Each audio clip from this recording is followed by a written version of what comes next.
दोस्तों नमस्कार। आज के हम वीडियो में बात करेंगे असदुद्दीन ओवैसी की। कौन है AIMIM चीफ असदुद्दीन ओवैसी? असदुद्दीन ओवैसी एक प्रमुख भारतीय राजनीतिज्ञ और ऑल इंडिया मजलिस इत्तेहाद उल मुस्लिमीन AIMIM के अध्यक्ष हैं। वे एक महत्वपूर्ण मुस्लिम नेता हैं और भारतीय राजनीति में अपनी एक अलग ही पहचान रखते हैं। असदुद्दीन ओवैसी 1999 में पहली बार लोकसभा के सदस्य बने और तब से लगातार इस पद पर बने रहे हैं। वे भारतीय संसद में अपनी स्पष्टवादी और तीखी बातों के लिए जाने जाते हैं और अक्सर मुस्लिम समाज के अधिकारों के मुद्दे पर मुखर रहते हैं। उनके भाषण और कार्यशैली के कारण वे एक विवादास्पद लेकिन प्रभावशाली नेता माने जाते हैं। ऑल इंडिया मजलिस इत्तेहादुल मुस्लिमीन AIMIM के प्रमुख असदुद्दीन ओवैसी इस समय हैदराबाद लोकसभा सीट से सांसद हैं। ओवैसी को देश के कट्टर मुस्लिम नेताओं में गिना जाता है और वे समय समय पर दलितों के मुद्दों पर भी मुखर होकर आवाज़ उठाते हैं। उन्हें सियासत अपने पिता से विरासत में मिली है। आइए जानते हैं उनका सियासी सफ़र कैसा रहा है। असदुद्दीन ओवैसी का जन्म 13 मई 1969 को हैदराबाद तेलंगाना में हुआ था।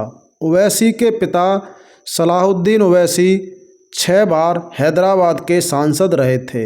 वे करीब 18 साल तक AIMIM के अध्यक्ष भी रहे थे। पढ़ाई की बात करें तो ओवैसी ने लंदन से लॉ की पढ़ाई की है।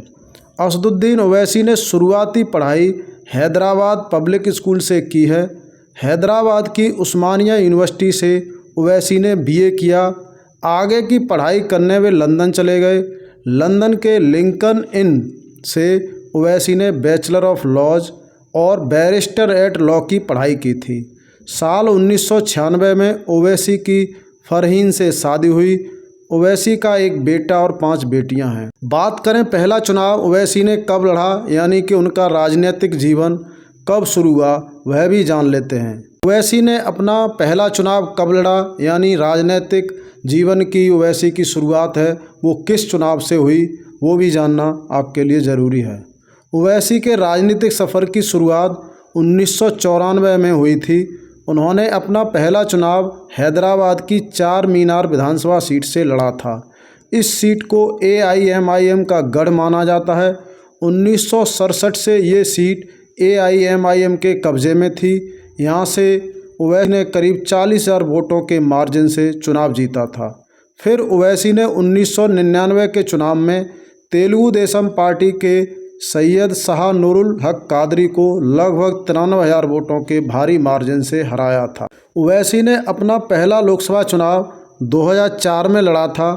उनके पिता सलाहुद्दीन ने खराब स्वास्थ्य का हवाला देते हुए हैदराबाद सीट से चुनाव लड़ने से इनकार कर दिया था। इसके बाद असदुद्दीन ओवैसी ने यहां से चुनाव लड़ा और जीते।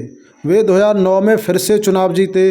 2014 में लोकसभा चुनाव में मोदी की ज़बरदस्त लहर थी, उसमें भी उन्होंने 2014 में हैदराबाद की लोकसभा सीट से चुनाव जीता। 2019 का लोकसभा चुनाव भी मोदी के नाम पर लड़ा गया। इस समय भी देश में मोदी की लहर चल रही थी, लेकिन ओवैसी ने हैदराबाद की लोकसभा से 2,83,000 वोटों से फिर जीत दर्ज हासिल की।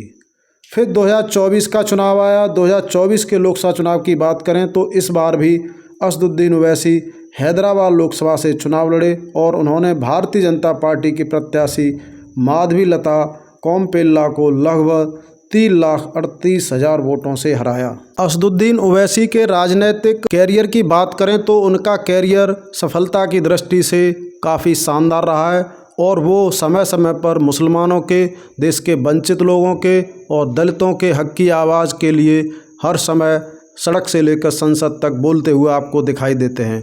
कभी कभी उनके बयानों को लेकर विवाद भी हो जाता है, लेकिन कुल मिलाकर देखा जाए असदुद्दीन ओवैसी मुसलमानों के एक बड़े नेता हैं, तेज तर्रार नेता हैं।